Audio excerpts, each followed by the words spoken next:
La notification a retenti sur mon téléphone au moment où je sortais mon célèbre Apfelkuchen du four. Et la voix de Stéphane a rempli ma cuisine de mots qui allaient tout changer. Je ne supporte plus cette vieille vache inutile. Bientôt, elle fera sa dernière sieste et nous dépenserons tout son argent à Monaco.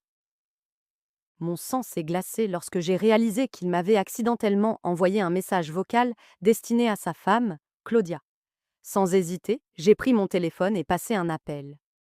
Mets notre plan à exécution. Si vous regardez cette vidéo, abonnez-vous et dites-moi d'où vous la regardez. Je m'appelle Margaret Weber, j'ai 64 ans et, il y a encore 30 secondes, je croyais que mon fils Stéphane m'aimait. J'avais passé la matinée à préparer son gâteau préféré pour sa visite de demain, en fredonnant de vieilles chansons, tandis que la farine recouvrait le comptoir de ma cuisine. Maintenant, je restais figée, tenant mon téléphone comme s'il s'agissait d'un serpent venimeux. Le message était bref, mais d'une clarté dévastatrice. La voix de Stéphane, pleine d'irritation, se plaignait à Claudia de devoir rendre visite la vieille vache. Ils en avaient tous les deux assez de faire semblant de s'intéresser à moi. Ils avaient déjà choisi l'hôtel à Monaco, où ils allaient faire la fête une fois que je ne serais plus là. Mes mains ne tremblaient pas lorsque j'ai réécouté le message. 3 ans de veuvage m'avaient appris que les personnes qui prétendent de vous aimer le plus sont souvent celles qui complotent votre perte. Mais là, il s'agissait de mon propre fils. Je me suis dirigée vers la fenêtre de ma cuisine, regardant le jardin où mon défunt mari Klaus avait planté des roses chaque printemps. Eh bien, mon chéri, murmurai-je à sa mémoire, il semble qu'il soit temps de mettre en œuvre le plan dont nous avions parlé. De quel le plan? Klaus et moi en avions discuté pendant ces derniers mois, alors que le cancer gagnait du terrain et que nous le savions tous les deux. Greta, m'avait-il dit en me tenant la main dans son lit d'hôpital. Les gens changent quand il est question d'argent, même la famille. Promets-moi que tu te protégeras. Je lui avais promis, même si je n'aurais jamais imaginé devoir utiliser notre plan d'urgence contre nos propres enfants.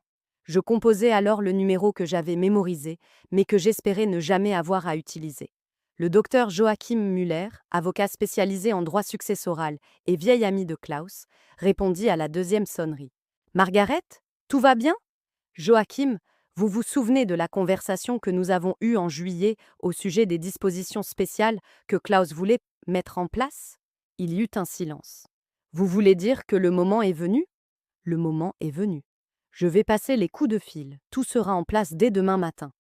Après avoir raccroché, j'ai regardé autour de moi dans ma cuisine. Le gâteau refroidissait sur le comptoir, doré et parfait. Demain, Stéphane arriverait en s'attendant à ce que sa mère aimante et naïve lui serve un dessert et lui demande probablement un autre petit prêt pour l'aider à payer son hypothèque. Au lieu de cela, il allait découvrir que cette vieille vache avait toujours eu 3 longueurs d'avance sur lui. Mon téléphone vibra à nouveau. Un SMS de Claudia, cette fois-ci. J'ai hâte d'être à demain. Stéphane est impatient de goûter ton célèbre Apfelkuchen. Je souris pour la première fois depuis que j'avais entendu ce message. Oh ma chérie, pensai-je, aucun de vous deux n'a la moindre idée de ce qui vous attend. J'aurais dû voir les signes plus tôt, mais le chagrin a tendance à vous faire ignorer les signaux d'alarme. Les changements chez Stéphane ont commencé de manière subtile.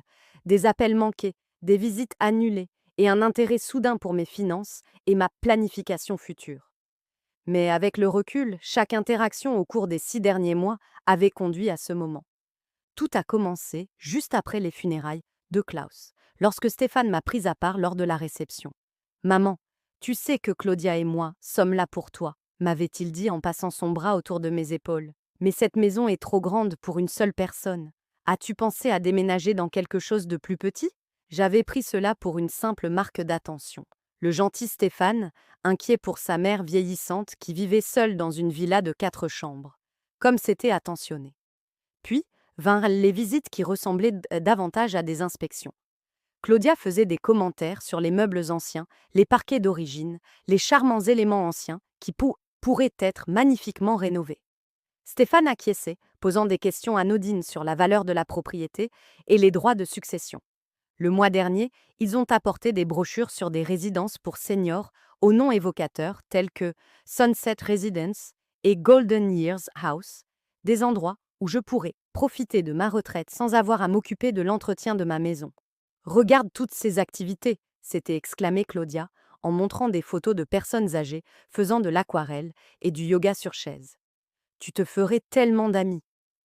Le coup de grâce est venu il y a 3 semaines, lorsque Stéphane m'a suggéré de rencontrer son ami, conseiller financier. Juste pour m'assurer que tes économies sont bien gérées, maman. Tu ne veux pas survivre à ton argent. Survivre à mon argent, comme si j'étais une idiote incapable de tenir un chéquier. J'avais géré nos finances pendant 37 ans de mariage, tandis que Klaus se concentrait sur son cabinet médical. Je comprenais désormais leur urgence.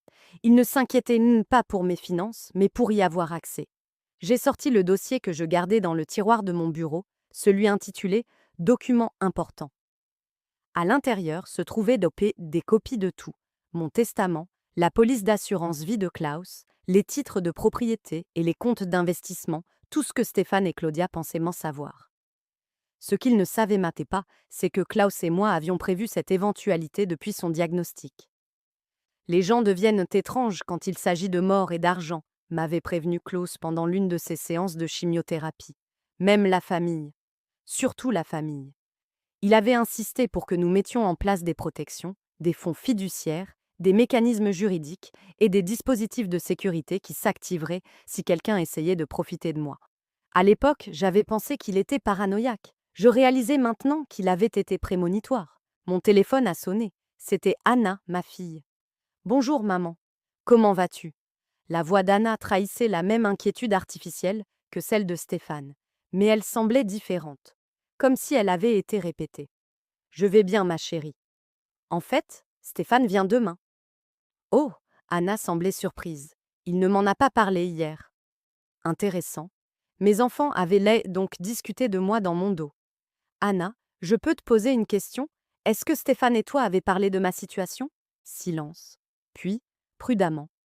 On s'inquiète juste pour toi, maman.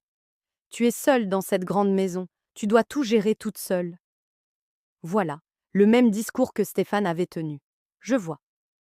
Et je suppose que vous avez tous les deux des suggestions à me faire? Eh bien, la voix d'Anna s'est affaiblie. Il existe des communautés très agréables où tu pourrais obtenir de l'aide quand tu en as besoin, tout en conservant ton indépendance. Indépendance. Il n'arrêtait pas d'utiliser ce mot, mais il voulait dire le contraire. Après avoir raccroché, je me suis assise dans le vieux fauteuil de Klaus, celui que j'avais conservé exactement comme il l'avait laissé. Même ma fille était dans le coup. Mes 2 enfants, tournant autour de moi comme des vautours, attendant leur héritage. La visite du lendemain allait être très instructive pour nous tous. La matinée était fraîche et claire, parfaite pour ce que j'avais prévu. À 9 heures pile, on a sonné à ma porte. J'ai ouvert et j'ai trouvé Stéphane et Claudia debout sous mon porche, arborant tous deux le genre de sourire que l'on voit dans les salons funéraires, compatissant, mais légèrement impatient. Maman, Stéphane m'a enlacée dans une étreinte qui semblait répéter. Tu es magnifique. Claudia s'est avancée avec un bouquet de fleurs achetées au supermarché. C'est pour toi, Margaret. Stéphane m'a dit que tu adorais les marguerites.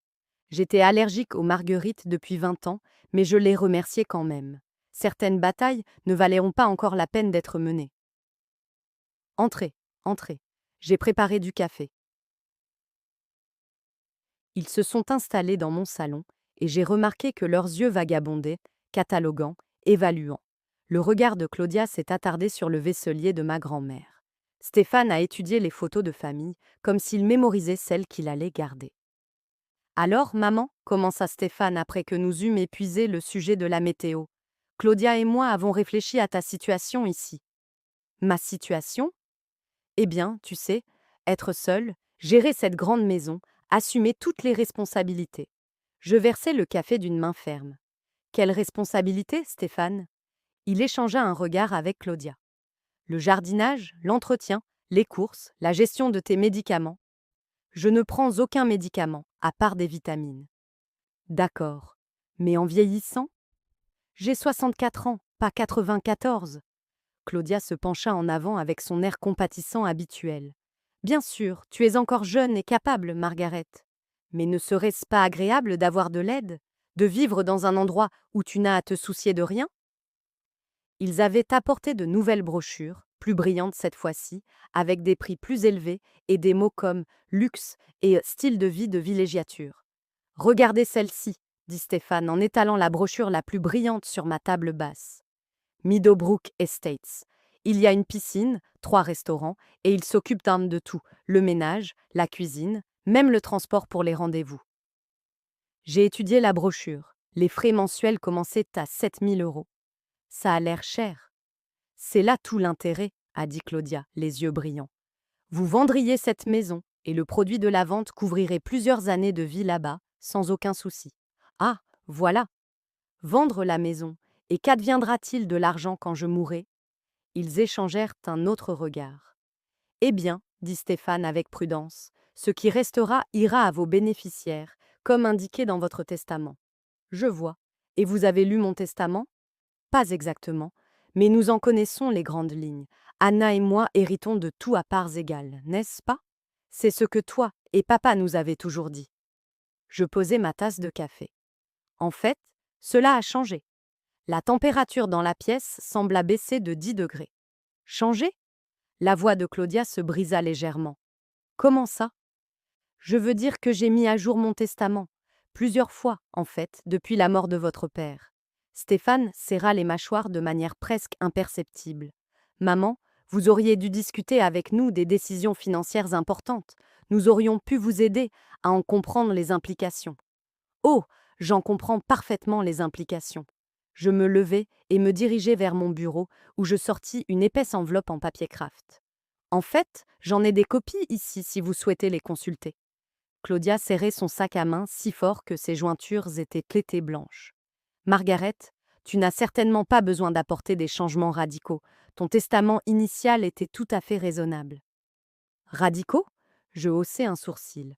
Choix de mots intéressant. Stéphane se leva brusquement. Maman, je pense que nous devrions tous prendre un peu de recul. Vous êtes clairement bouleversée par quelque chose, et il n'est pas judicieux d'apporter des modifications juridiques permanentes lorsque vous êtes sous le coup de l'émotion. Sous le coup de l'émotion, j'ai failli éclater de rire. Stéphane, je ne me suis pas sentie aussi lucide depuis des années. Mon téléphone a choisi ce moment pour sonner. Le docteur Joachim Müller, pile à l'heure. Excusez-moi, ai-je dit en décrochant. Margaret Weber à l'appareil. Frau Weber, ici le docteur Müller. Je vous appelle pour vous confirmer que tous les documents dont nous avons discuté ont été déposés et signés ce matin. Tout est désormais juridiquement contraignant et en vigueur. Je m'assurai que ma voix porte clairement dans toute la pièce. Merci, Joachim. Je suis tellement heureuse que nous ayons pu mettre en œuvre le plan de protection de mon défunt mari. Après avoir raccroché, le silence s'étendit comme un fil tendu. Plan de protection? La voix de Stéphane était soigneusement contrôlée. Quel genre de plan de protection? J'ai souri en m'installant dans mon fauteuil. Le genre qui s'active quand quelqu'un essaie de profiter d'une veuve vulnérable. C'est alors que j'ai diffusé son message vocal. Stéphane a pâli lorsque sa propre voix a résonné dans le salon. Je ne supporte plus cette vieille vache inutile. Bientôt, elle fera son dernier sommeil et nous dépenserons tout son argent à Monaco. Claudia eut le souffle coupé. Elle fixa son mari comme si elle ne l'avait jamais vu auparavant, même si je soupçonnais qu'elle avait participé à la conversation. Lorsque le message prit fin, le silence se prolongea si longtemps que je pouvais entendre le tic-tac de l'horloge de mon grand-père dans le couloir. « Maman, je peux t'expliquer », commença Stéphane. « Vraiment ?» Je gardai un ton agréable, conversationnel. Parce que je suis très intéressée d'entendre comment tu expliques le fait d'avoir discuté de ma mort comme d'un inconvénient qui prend trop de temps. Ce n'est pas ce que je voulais dire. J'étais frustrée en parlant à Claudia de mon inquiétude pour toi, qui vis seule. Ça m'a échappé. Claudia retrouva sa voix. Cela a été complètement sorti de son contexte, Margaret. Stéphane est tellement stressé par ton bien-être. Mon bien-être? Répétai-je lentement. Dis-moi, quand exactement avez-vous réservé le voyage à Monaco? La question resta en suspens comme de la fumée. Stéphane jeta un coup d'œil à Claudia, qui s'était soudainement fascinée par sa manucure. Nous n'avons rien réservé, dit finalement Stéphane. Je sortis mon téléphone et leur montrai une capture d'écran. Cela vient de l'Instagram de Claudia, posté il y a 3 jours. J'ai hâte de partir pour notre escapade romantique à Monaco. Nous avons enfin réservé l'hôtel dont nous rêvions. Le visage de Claudia a subi plusieurs changements de couleur intéressants. C'est pour notre anniversaire l'année prochaine.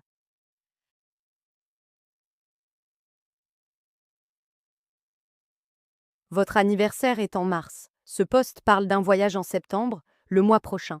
Stéphane s'est assis lourdement, passant ses mains dans ses cheveux. D'accord. Oui, nous avons réservé un voyage, mais ce n'est pas ce que tu penses. Ce que je pense, l'interrompis-je, c'est que tu as prévu de célébrer ma mort avec des vacances. Ce que je pense, c'est que tu m'as poussé vers une maison de retraite coûteuse pour épuiser plus rapidement mes avoirs. Ce que je pense, c'est que j'ai élevé un fils qui considère sa mère comme un obstacle à son héritage. Ce n'est pas juste, s'écria Stéphane. Savez-vous ce que c'est que de voir votre mère vivre seule, de savoir que quelque chose pourrait lui arriver? Savez-vous le stress que nous subissons? Le stress que vous subissez? Je me levai, sentant la colère couler dans mes veines comme de l'électricité. Le stress de vous demander quand je vais mourir pour pouvoir dépenser mon argent?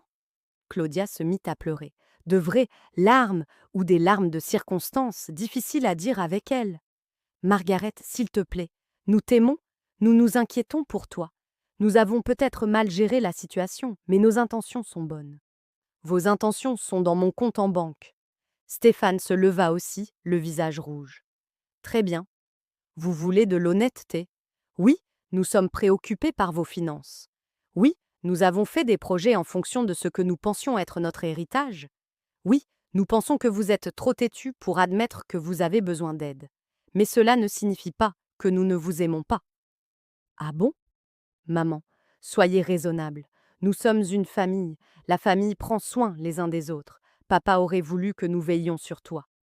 Ton père voulait effectivement que vous veilliez sur moi. C'est pourquoi il s'est assuré que je sois protégée de vous. Le visage de Stéphane se déforma.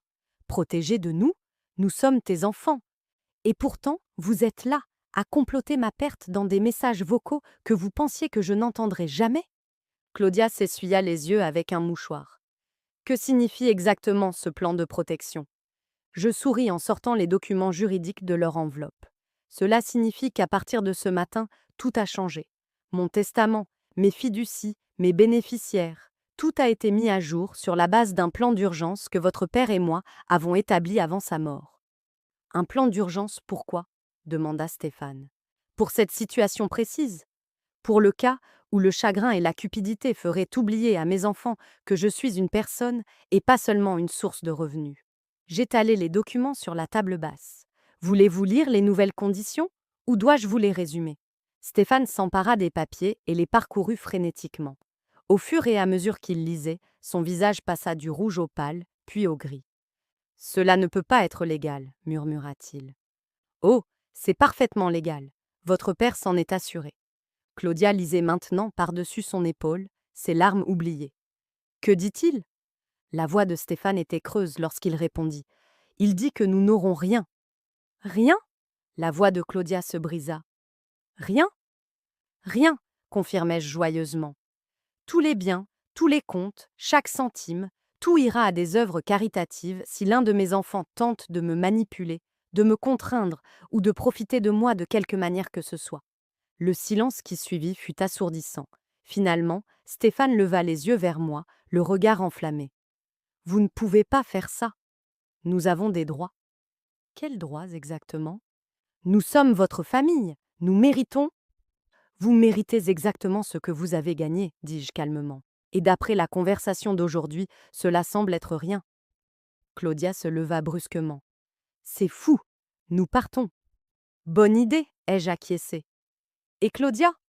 Tu ferais bien d'annuler ce voyage à Monaco. Après leur départ, je me suis assise dans ma maison silencieuse, laissant le silence m'envahir comme un bain purificateur. Mes mains ne tremblaient plus. Mon cœur ne battait plus à toute vitesse. Pour la première fois depuis la mort de Klaus, je me sentais complètement maître de moi-même. Mon téléphone a sonné 20 minutes plus tard. Anna. Maman, Stéphane vient de m'appeler. Il est furieux.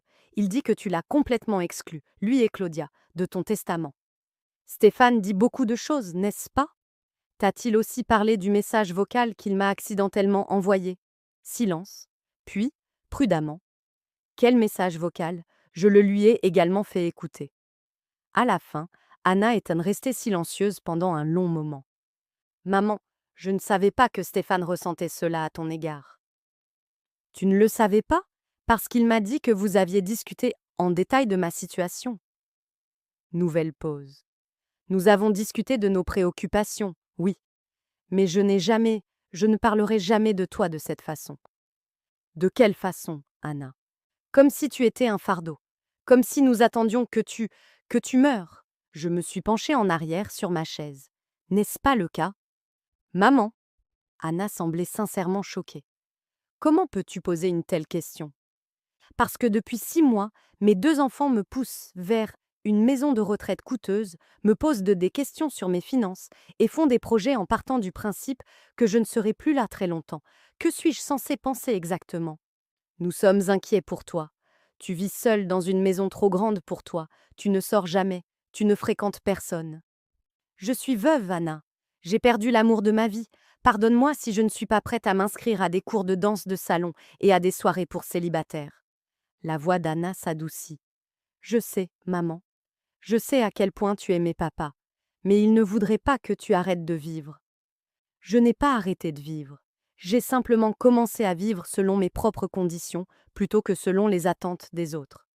Mais le testament reste valable. Stéphane et toi m'avez montré à quel point je peux vous faire confiance pour mon avenir. La réponse est pas du tout. Maman, je t'en prie, je comprends pourquoi tu es en colère contre Stéphane. Ce message était horrible, mais je n'ai jamais dit quoi que ce soit de tel à ton sujet. Je n'ai jamais souhaité ta mort pour pouvoir hériter de ton argent. Elle avait raison. Anna n'avait jamais été aussi crue que Stéphane. Elle avait simplement été sa complice. Anna, quand Stéphane m'a suggéré de déménager dans une résidence médicalisée, que lui as-tu répondu? Longue pause. J'ai dit que je pensais que ce serait une bonne idée pour ta sécurité et ta vie sociale.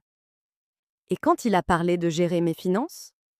J'ai dit que nous devrions peut-être t'encourager à être plus prudente dans tes investissements. Prudente, c'est-à-dire? C'est-à-dire plus accessible, plus facile à gérer quand? Quand je serai trop vieille pour les gérer moi-même. Maman, tu me fais dire ce que je n'ai pas dit. Vraiment? Ou est-ce que j'entends enfin les mots que tu tournes autour depuis des mois? Anna s'est alors mise à pleurer. Je t'aime, maman, vraiment. Mais j'ai aussi des enfants à charge, les frais universitaires, les remboursements hypothécaires. Je pensais qu'une meilleure compréhension de notre futur héritage nous aiderait à mieux planifier. Voilà, la vérité emballée dans un joli papier, mais toujours la vérité. Ton futur héritage, ai-je répété. Pas ma vie actuelle, mais ta future manne. Ce n'est pas juste. Juste? J'ai failli rire. Anna, ce qui aurait été juste, c'est que mes enfants me rendent de visite parce que je leur manquais, pas parce qu'ils voulaient évaluer mes biens. Ce qui aurait été juste, c'est qu'ils m'appellent pour me demander comment je me sentais, pas comment je gérais mon argent. Nous nous soucions vraiment de ton état. Non, vous vous souciez du temps qu'il vous reste à vivre. Le silence s'étendit entre nous comme un gouffre. Finalement, Anna reprit la parole, d'une petite voix. Que va-t-il se passer maintenant? Maintenant? Maintenant, vous allez toutes les deux apprendre à m'aimer pour ce que je suis, pas pour ce que je vaux. Ou vous apprendrez à vivre sans l'un ni l'autre. Le testament est définitif. Les documents fiduciaires ont été déposés. Le plan de protection est en vigueur. Si l'un de vous deux tente à nouveau de manipuler ma situation personnelle, mes finances ou mes décisions, chaque centime ira à une œuvre caritative. Maman, tu ne peux pas penser ça. Je n'ai jamais rien pensé de plus sérieux de toute ma vie. Après avoir raccroché, je me suis dirigée vers ma cuisine et j'ai regardé le gâteau de Stéphane, toujours posé sur le comptoir où je l'avais laissé ce matin-là. C'était son préféré depuis qu'il avait 7 ans. Je l'avais préparé avec amour, anticipant son sourire lorsqu'il le goûterait. Maintenant, il me semblait être un monument à ma propre stupidité. J'ai pris le gâteau et je suis sortie dans mon jardin. Le bac à compost se trouvait près de la clôture arrière, à côté des roses de Klaus. En jetant le gâteau parfait dans les déchets organiques, j'ai senti quelque chose changer. En moi.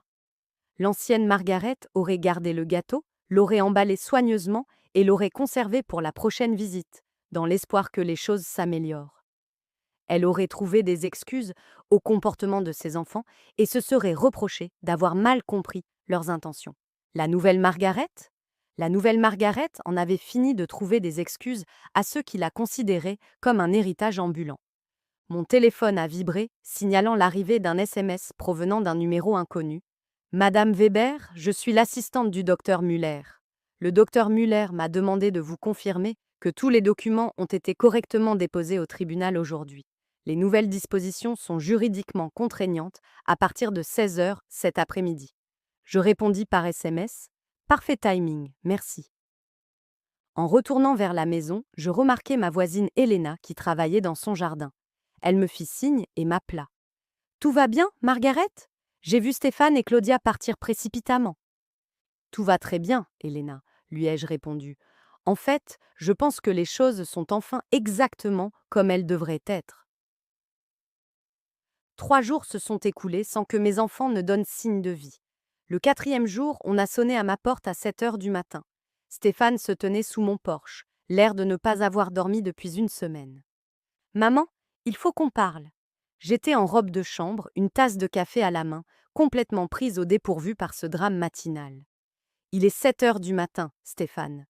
Je n'ai pas dormi de la nuit. J'ai réfléchi à ce que tu as dit, au testament, au plan de protection, à tout.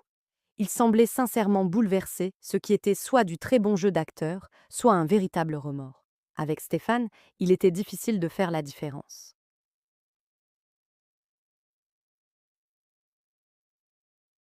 Tu veux entrer? Il m'a suivi jusqu'à la cuisine où je lui ai servi du café sans qu'il me le demande. Une vieille habitude. Maman, je veux m'excuser. Je veux vraiment m'excuser. Je ne veux pas juste essayer de regagner tes faveurs. Je me suis assise en face de lui à la table de la cuisine, la même table où je lui avais servi son petit déjeuner tous les matins pendant 18 ans. Je t'écoute. Ce message vocal, m'entendre dire ces choses à ton sujet m'a rendu malade. Non pas parce que tu l'as entendu, mais parce que je l'ai dit. Il enroula ses mains autour de sa tasse de café comme s'il essayait de réchauffer quelque chose de gelé en lui. Claudia et moi avons des difficultés financières depuis des mois. Mes commissions à l'agence immobilière ont baissé de 60% par rapport à l'année dernière. Nous avons un crédit immobilier, des mensualités de voiture, des dettes de carte de crédit. Et oui, nous avons commencé à envisager ton héritage comme une solution à nos problèmes. Au moins, il était honnête. Nous nous sommes convaincus que nous étions inquiets pour toi, mais en réalité, nous étions inquiets pour nous. Nous nous demandions combien de temps nous pourrions maintenir les apparences avant que tout ne s'écroule. Stéphane? Non, laisse-moi finir. Quand je t'ai traité de vieille vache inutile, quand j'ai parlé de ta mort comme s'il s'agissait d'un livre de bibliothèque en retard, ce n'était pas de la frustration, c'était du désespoir et de la cupidité, et j'ai honte de moi. Il m'a regardé avec des yeux qui m'ont rappelé le petit garçon qui m'avouait avoir cassé mes vases. Je sais que je ne peux pas effacer ce que j'ai dit. Je sais que je ne peux pas effacer tous ces mois où je t'ai traité comme un problème à résoudre plutôt que comme une personne à aimer. Mais je veux essayer de réparer ça. Comment? Je ne sais pas. J'espérais que tu me le dirais. J'ai étudié le visage de mon fils à la recherche de signes de manipulation, de remords fins, de stratégies calculées. Tout ce que j'ai vu, c'était de l'épuisement et ce qui semblait être un regret sincère. Stéphane, tu te souviens quand tu avais 12 ans et que tu as volé 20 € dans mon sac à main pour acheter des bandes dessinées? Il a hoché la tête, l'air perplexe devant ce changement de sujet. Tu te souviens de ta punition? Tu m'as obligé à rendre les bandes dessinées et à faire des tâches supplémentaires pour gagner les 20 €. Et qu'est-ce que je t'ai dit à propos de la confiance? Il répondit d'une voix calme, qu'elle est facile à briser et difficile à reconstruire. Exactement. Tu ne m'as pas seulement volé de l'argent, Stéphane, tu m'as volé ma tranquillité d'esprit, tu m'as fait douter de la sincérité de l'amour de mes propres enfants. Je sais, vraiment, parce que la façon dont toi et Claudia regardez cette maison, mes meubles, mes bijoux, ce n'est pas avec admiration ou nostalgie, c'est avec un regard critique, comme si vous étiez déjà en train de vous partager le butin. Stéphane tressaillit. Tu as raison. Et Anna, elle n'a peut-être pas dit les mêmes mots que toi, mais elle est tout aussi impatiente de discuter de mes finances et de mes futurs arrangements de vie. Maman, que puis-je faire pour réparer cela? Je me suis penchée en arrière sur ma chaise, réfléchissant. Je ne suis pas sûre que tu puisses, Stéphane. La confiance n'est pas comme un vase cassé que l'on peut recoller. Une fois brisé, il reste toujours des fissures. Alors c'est tout? Je suis exclue de ta vie pour toujours à cause d'un seul moment horrible? Un seul moment horrible? Je haussai un sourcil. Stéphane, ce message vocal n'a fait que confirmer ce que je ressentais depuis des mois. La pression subtile pour réduire mes dépenses, les questions sur mes stratégies d'investissement, les regards inquiets quand je parlais de réparation dans la maison ou de projets de voyage. Nous étions inquiets. Vous étiez calculateur. Il y a une différence. Stéphane se prit la tête entre les mains. Alors, que va-t-il se passer maintenant? Je perds ma mère parce que j'ai été stupide et cupide? Tu ne me perds pas parce que tu as été cupide, Stéphane. Tu perds mon héritage parce que tu m'as montré que je ne peux pas te le confier. Il leva brusquement les yeux. Il y a une différence? Il pourrait y en avoir une. Si tu peux me prouver que tu accordes plus d'importance à notre relation qu'à mon compte en banque. Comment je peux faire ça? Je me suis levée et j'ai rempli ma tasse de café, gagnant du temps pour réfléchir. Tu commences par accepter que le testament ne changera pas, que l'argent est parti, que l'héritage n'est plus d'actualité et que ta mère n'est pas un plan de retraite. D'accord. Tu commences par m'appeler parce que je te manque, pas parce que tu as besoin de quelque chose. Tu commences à me rendre visite parce que tu apprécies ma compagnie, pas parce que tu veux évaluer mes compétences. Je peux le faire. Et tu commences à me traiter comme une personne avec ses propres désirs et besoins, pas comme un problème à gérer. Stéphane resta silencieux pendant un long moment. Puis il dit « Maman, que veux-tu? Pas ce que nous pensons que tu devrais vouloir, mais ce que tu veux vraiment ?» C'était une question si simple, mais personne ne me l'avait posée depuis 3 ans. « Je veux voyager, » répondis-je sans réfléchir. « Je veux voir l'Irlande et l'Écosse, des endroits que ton père et moi avions toujours prévu de visiter. Je veux suivre un cours de cuisine et apprendre à faire de vraies pâtes italiennes. Je veux lire des livres sans me sentir coupable de dépenser de l'argent pour moi-même. » Stéphane sourit, le premier sourire sincère que je lui voyais depuis des mois. « Alors pourquoi tu ne le fais pas? » Parce que chaque fois que je parle de voyage, de cours ou de dépenser de l'argent pour des expériences, toi et Anna commencez à parler de revenus fixes et de l'importance de préserver le capital. Nous avons été idiots. Oui, c'est vrai. Nous sommes restés assis dans un silence confortable pendant quelques minutes. Puis, Stéphane a demandé: Y a-t-il une chance, une possibilité, que tu changes d'avis au sujet du testament? J'ai regardé mon fils, je l'ai vraiment regardé, et j'ai vu quelque chose que je n'avais pas vu depuis des mois. J'ai vu le garçon qui m'apportait des bouquets de pissenlits, qui m'avait appelé quand il avait décroché son premier emploi, qui avait pleuré à l'enterrement de son père, non seulement pour sa perte, mais aussi pour la mienne. Repose-moi la question dans un an, ai-je répondu, après m'avoir prouvé que tu peux m'aimer sans rien attendre en retour. Pour la première fois depuis cet horrible message vocal, Stéphane a souri sincèrement. Je peux le faire. On verra, ai-je répondu.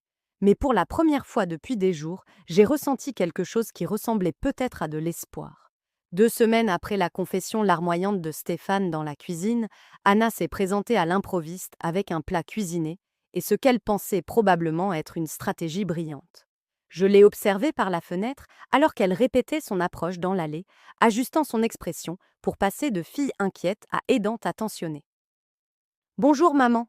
s'est-elle exclamée lorsque j'ai ouvert la porte. « Je t'ai apporté ton plat préféré, des lasagnes. » Ce n'était plus mon plat préféré depuis 1987, mais je l'ai quand même laissé entrer. Parfois, il faut laisser les gens se pendre avec leurs propres cordes. C'est très attentionné, Anna. C'est pour quelle occasion? Elle s'affairait dans ma cuisine comme si elle en était la propriétaire, réchauffant le plat et dressant ma table avec ma propre vaisselle.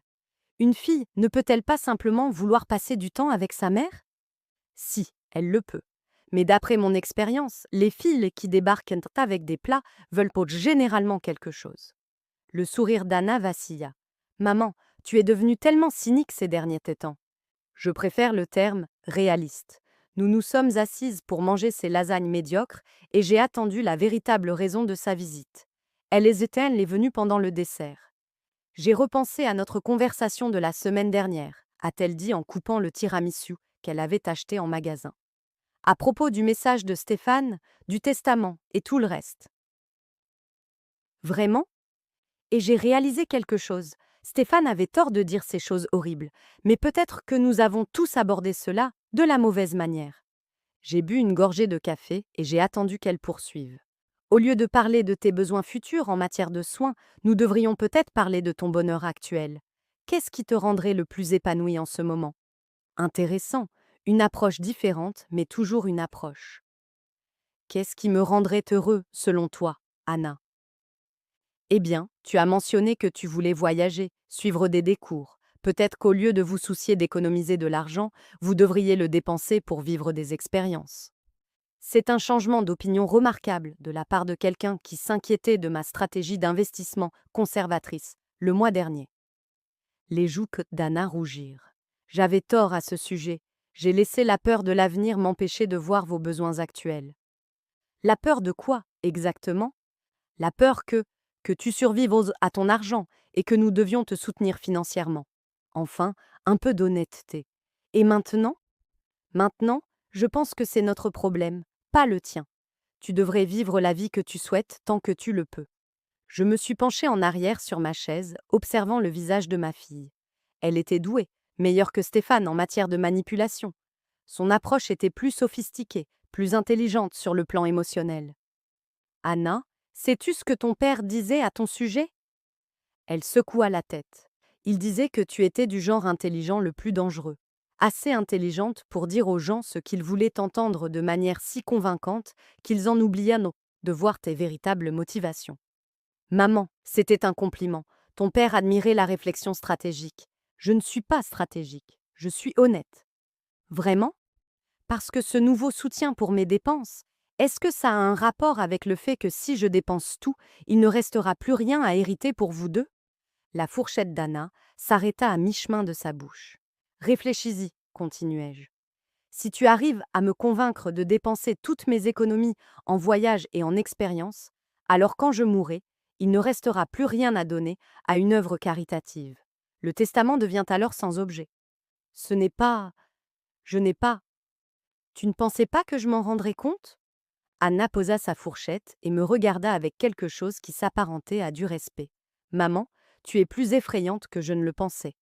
Je suis plus intelligente que vous ne le pensiez tous les deux. Alors, que va-t-il se passer maintenant? Je souris. Maintenant, tu apprends la même leçon que Stéphane. Je ne suis pas un problème à résoudre, ni une ressource à gérer. Je suis ta mère, et je mérite mieux que des manipulations déguisées en préoccupation. Anna resta silencieuse pendant un long moment, puis elle demanda: Y a-t-il un moyen de revenir en arrière, pour l'un ou l'autre d'entre nous? Peut-être, mais cela commence par votre acceptation du fait que vous n'avez aucun droit sur mon argent, mes décisions ou mon avenir. Aucun. Et si nous faisons cela, alors peut-être pourrons-nous reconstruire une relation basée sur autre chose que des attentes en matière d'héritage. Après le départ d'Anna, j'ai appelé le docteur Muller. Comment allez-vous, Margaret? Mieux que prévu. Mais j'ai une question à vous poser. Ce plan de protection mis en place par Klaus, était-ce plus qu'un simple changement de testament? Le docteur Muller resta silencieux pendant un moment. Que voulez-vous dire?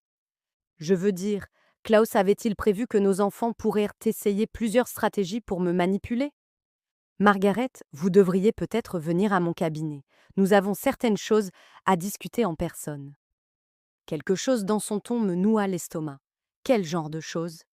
Le genre de choses qui nécessitent de la confidentialité et des documents. Pouvez-vous venir demain matin? Après avoir raccroché, je m'assis dans mon salon en me demandant quelles autres surprises Klaus avait prévues. Mon mari avait toujours eu 3 longueurs d'avance sur tout le monde. C'est ce qui avait fait de lui un médecin brillant et un investisseur avisé. Mais qu'avait-il prévu d'autre concernant le comportement de nos enfants? Le cabinet d'avocats du docteur Muller occupait le 2e étage d'un immeuble art nouveau restauré dans le centre-ville. J'y étais allée des dizaines de fois au fil des ans, mais le lendemain matin, monter ces escaliers me semblait différent, plus inquiétant.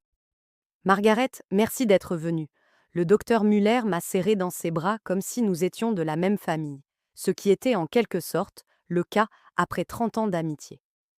Il m'a conduite dans son bureau privé et a fermé la porte. Sur son bureau se trouvait un épais dossier intitulé Weber Family Trust, Confidential Provisions. Fiducie de la famille Weber, disposition confidentielle. Avant de commencer, dit-il en s'installant derrière son bureau, je tiens à vous préciser que tout ce que je vais vous montrer est une idée de Klaus. Il m'a fait promettre de ne révéler ces détails que si certaines conditions étaient réunies. Quel genre de conditions? La preuve que l'un de vos enfants tentait de vous manipuler ou de vous escroquer. J'avais la bouche sèche. Escroquer? Le docteur Muller ouvrit le dossier et en sortit une pile de documents. Klaus a engagé un détective privé 6 mois avant sa mort. Il voulait comprendre la situation financière réelle de votre famille et ses motivations. Il a fait quoi? Margaret, Klaus aimait vos enfants, mais il n'était pas aveugle à leurs défauts. Il était particulièrement préoccupé par les habitudes de dépenses de Stéphane et le sentiment de droit acquis d'Anna. Le docteur Muller étala plusieurs photos sur son bureau, des relevés de cartes de crédit, des relevés bancaires, des documents hypothécaires. Stéphane et Claudia ne sont pas seulement en difficulté financière, ils sont en train de se noyer. Ils ont refinancé leur maison 2 fois, atteint le plafond de 6 cartes de crédit et contracté des emprunts sur le fonds de pension de Stéphane. Ils ont plus de 200 000 € de dettes à la consommation. Je fixais les chiffres, la tête qui tournait. Comment ont-ils caché cela? Avec soin, mais l'enquêteur de Klaus a été minutieux. Il me montra d'autres documents. Anna et Thomas ne sont guère mieux lotis. Ils ont 150 000 € de dettes, principalement parce qu'ils essaient de maintenir un train de vie qu'ils ne peuvent pas se permettre. Les écoles privées pour les enfants, les voitures de luxe, la rénovation de la cuisine l'année dernière, tout cela a été financé. Donc, leur inquiétude concernant mes finances était en réalité une inquiétude concernant les leurs. Ils ont besoin de votre héritage, Margaret, désespérément. Sans lui, les 2 familles font face à la faillite. Le docteur Muller sortit un autre dossier. Mais ce n'est pas le pire. Mon estomac se noua davantage. Il y a pire? Il y a 3 mois, Stéphane a souscrit une assurance vie sur votre tête. Une grosse. La pièce sembla basculer. Il a quoi? 2 millions d'euros, avec lui comme bénéficiaire. Il s'est déclaré comme ayant un intérêt assurable en raison de son rôle d'aidant et de sa responsabilité financière pour votre bien-être. Je ne pouvais plus parler, ni respirer. Margaret, ça va? Une assurance vie, murmurai-je. Sur moi. Il y a pire. La police comporte une clause qui prévoit le doublement du capital en cas de décès accidentel. Le message vocal prenait soudain tout son sens. Non seulement il souhaitait ma mort, mais il avait aussi des raisons de vouloir y contribuer. Joachim, êtes-vous en train de me dire que mon fils pourrait en fait... Je vous dis que Klaus avait anticipé cette possibilité et mis en place des protections. Il sortit un autre document. C'est une lettre que Klaus a écrite pour qu'elle ne soit ouverte qu'en cas de preuve de fraude ou de danger potentiel. Les mains tremblantes, je pris l'enveloppe marquée « Pour Greta, si le pire devait arriver ». À l'intérieur se trouvait une seule feuille de papier écrite de la main soignée de Klaus. « Ma très chère Greta, si tu lis ceci, cela signifie que nos enfants ont montré leur vrai visage. Je suis désolée d'avoir eu raison de me méfier, et je suis encore plus désolée que tu aies dû découvrir leur trahison. Mais je veux que tu saches que tu n'es pas sans défense. L'enquêteur que j'ai engagé continue de surveiller la situation. Si Stéphane ou Anna ont tenté de te nuire financièrement ou physiquement, des preuves seront fournies aux autorités. Tu es plus forte que tu ne le penses, plus intelligente qu'ils ne le réalisent, et plus riche qu'ils ne le soupçonnent. Les informations bancaires, au bas de cette page, vous montreront exactement à quel point. Prenez le contrôle, mon amour. Montrez-leur que vous n'êtes la victime de personne. Je t'aime pour toujours, Klaus. PS. Vérifiez le compte 4 437 291 à la Deutsche Bank. Le mot de passe est Rosengarten 224. J'ai levé les yeux vers le docteur Muller, les larmes aux yeux. Klaus savait depuis le début. Il en savait assez pour te protéger. La question est, que veux-tu faire de cette information? Je repensais à la confession larmoyante de Stéphane dans ma cuisine, à ses promesses de s'améliorer. Je repensais aux lasagnes d'Anna et à ses nouveaux encouragements à dépenser mon argent. Tout cela, chaque conversation, chaque visite, chaque appel téléphonique inquiet, avait été contaminé par leur désespoir et leur cupidité. Je veux voir le compte dont Klaus a parlé. Le docteur Muller tourna l'écran de son ordinateur vers moi et se connecta au site web de la banque. Lorsque le solde du compte apparut, je poussai un cri. 3,2 millions d'euros. 3 fois plus que ce que vos enfants pensaient que vous valiez. Klaus a transféré de l'argent tout au long de votre mariage. De petites sommes, investies avec prudence, en toute légalité. Il a créé un filet de sécurité auquel vous pouviez accéder si jamais vous aviez besoin de disparaître ou de recommencer à zéro. Disparaître? Margaret, votre fils a une raison de 4 millions d'euros de vous voir morte. Votre fille est au courant de la police d'assurance. L'enquêteur a confirmé qu'elle était présente lorsque Stéphane l'a souscrite. La pièce se remit à tourner. Ils sont tous les deux dans le coup. Il semblerait. Je me calai dans ma chaise, l'esprit en ébullition. Joachim, j'ai besoin que vous fassiez quelque chose pour moi. Tout ce que vous voulez. J'ai besoin que vous organisiez une réunion de famille, nous tous, ici, dans votre bureau. Demain, si possible. Êtes-vous sûr que ce soit judicieux? Je souris, sentant quelque chose de froid et de dur se cristalliser dans ma poitrine. Oh, j'en suis certaine. Il est temps que mes enfants apprennent que leur mère est pleine de surprises. La réunion familiale fut fixée au lendemain à 14 heures. Je passai la matinée à me préparer, non seulement mentalement, mais aussi concrètement. J'appelai ma voisine Elena et lui demandai de garder un œil sur ma maison. Je transférerai de l'argent de mon compte secret vers mon compte courant.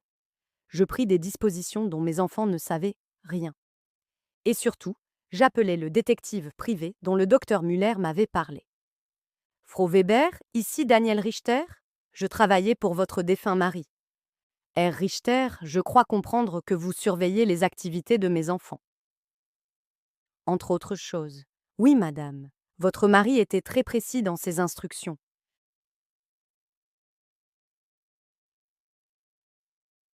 Je veux tout savoir. Pas seulement les informations financières, mais tout ce qu'ils ont fait au cours des 6 derniers mois. Ce qu'il m'a raconté au cours de l'heure qui a suivi m'a glacé le sang.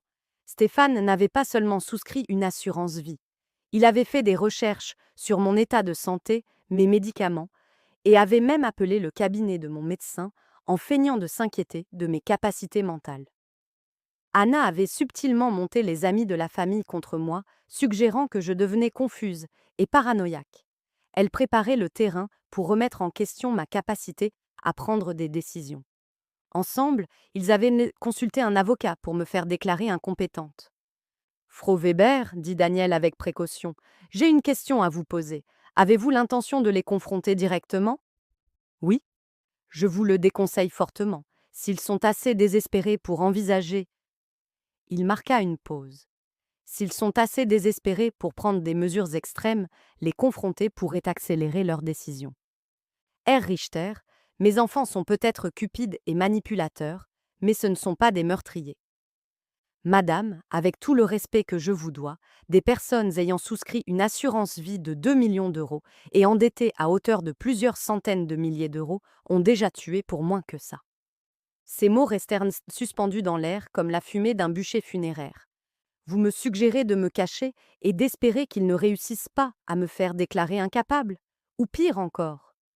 Je vous suggère de laisser les professionnels s'en occuper. Nous avons suffisamment de preuves pour engager des poursuites pénales pour fraude à l'assurance. Je repensais aux larmes de Stéphane dans ma cuisine, aux lasagnes d'Anna et à ses sourires inquiets. Tout cela avait-il été réel? Herr Richter, j'apprécie votre sollicitude, mais je gère mes propres problèmes depuis 64 ans. Je ne vais pas commencer à me cacher maintenant. À 14 heures pile, je suis entrée dans la salle de conférence du docteur Muller. Stéphane, Claudia, Anna et Thomas étaient là déjà assis autour de la table en acajou. Ils semblaient mal à l'aise, se demandant probablement pourquoi ils avaient été convoqués dans le bureau d'un avocat. « Merci à tous d'être venus », ai-je dit en prenant place en bout de table. J'ai pensé qu'il était temps que nous ayons une discussion familiale honnête. Le docteur Muller s'est assis à côté de moi, 3 dossiers épais devant lui. Maman, a commencé Anna.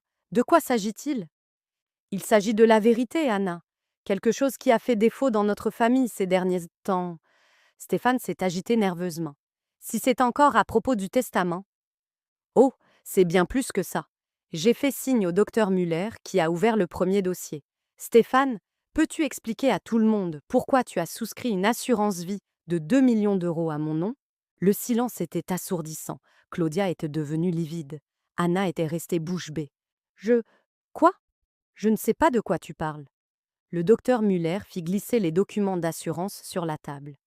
Numéro de police 7749382, daté d'il y a 3 mois. Bénéficiaire Stéphane Michael Weber.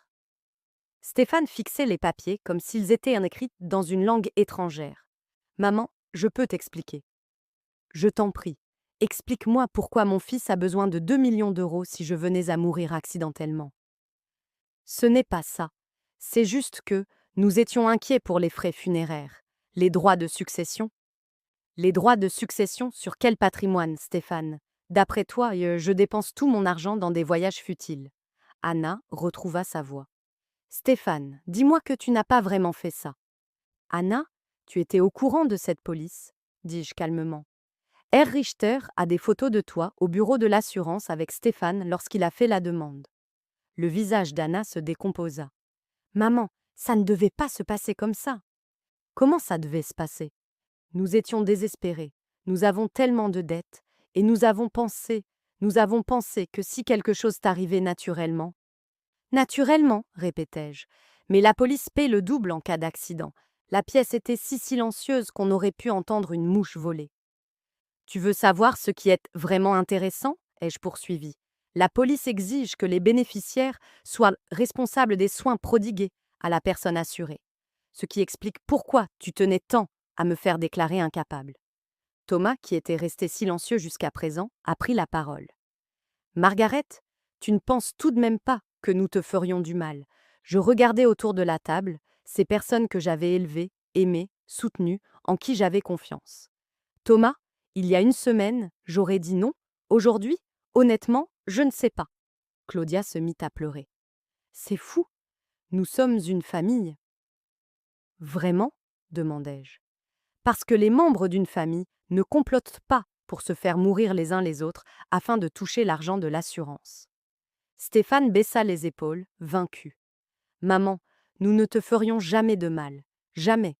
La police d'assurance n'était qu'une assurance, au cas où quelque chose arriverait naturellement.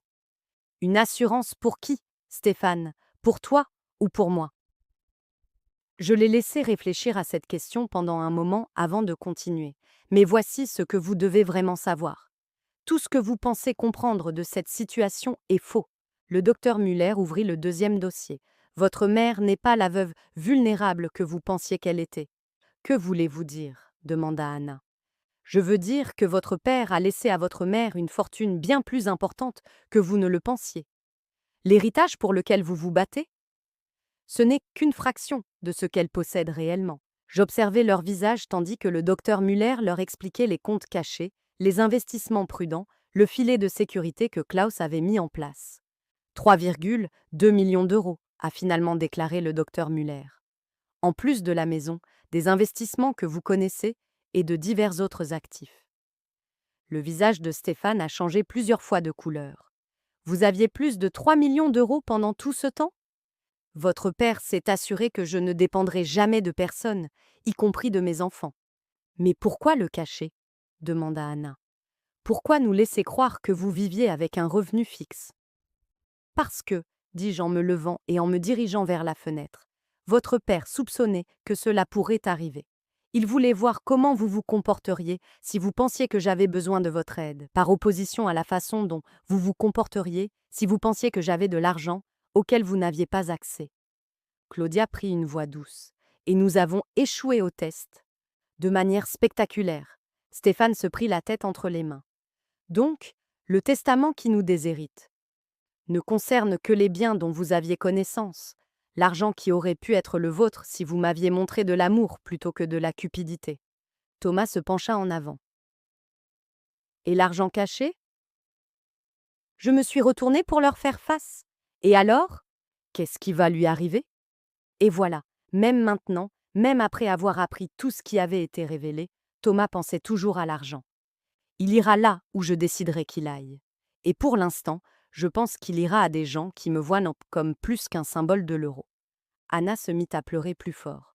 Maman, s'il te plaît, on peut arranger ça. Nous pouvons être meilleurs. Vraiment?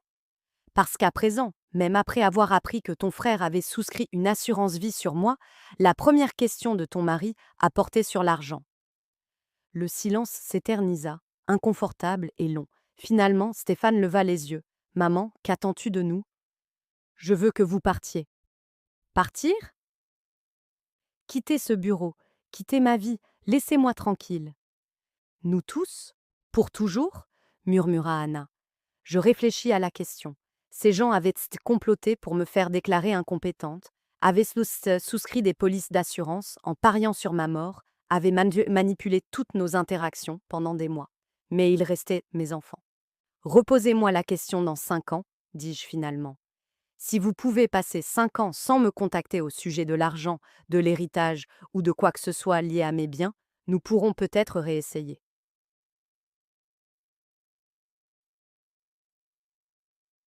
Stéphane se leva lentement. Et si nous n'y arrivons pas? Alors vous saurez si vous m'avez vraiment aimé. Claudia pleurait toujours. Margaret, ne fais pas ça, s'il te plaît. Je ne fais rien, Claudia. C'est vous qui avez fait tout ça. Je ne fais que réagir à ce que vous m'avez montré de vos priorités. Alors qu'ils rassemblaient leurs affaires et se préparèrent à partir, Anna se retourna une dernière fois. Maman, pour ce que ça vaut, je t'aime vraiment. Je sais que tu ne me crois pas pour l'instant, mais c'est vrai. Anna, si tu m'aimes, prouve-le. Prouve-le en ne me contactant pas pour parler d'argent, en ne me posant pas de questions sur mon testament, en ne vérifiant pas mes finances. Prouve-le en me laissant vivre ma vie sans avoir à me demander si mes propres enfants complotent contre moi. Après leur départ, le docteur Muller et moi sommes restés assis dans la salle de conférence vide. Comment vous sentez-vous? M'a-t-il demandé. Plus légère, ai-je répondu à ma grande surprise. Pour la première fois depuis des mois, je me sens complètement libre. Et la police d'assurance? Annulez-la. Je supprime leur intérêt assurable en les retirant de ma vie. Le docteur Muller a pris des notes dans son dossier. Et les accusations criminelles mentionnées par Daniel Richter?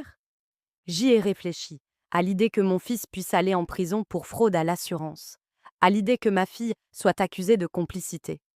Pas d'accusation, ai-je finalement répondu. Ils ne font plus partie de ma vie. C'est une punition suffisante. Mais je me trompais, car la véritable révélation était encore à venir. 3 mois plus tard, je menais une vie idyllique. J'avais réservé le voyage en Irlande dont j'avais toujours rêvé.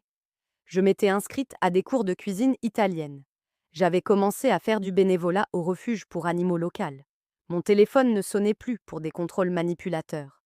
Personne ne passait chez moi pour évaluer mes compétences. Je dormais mieux que je ne l'avais fait depuis des années.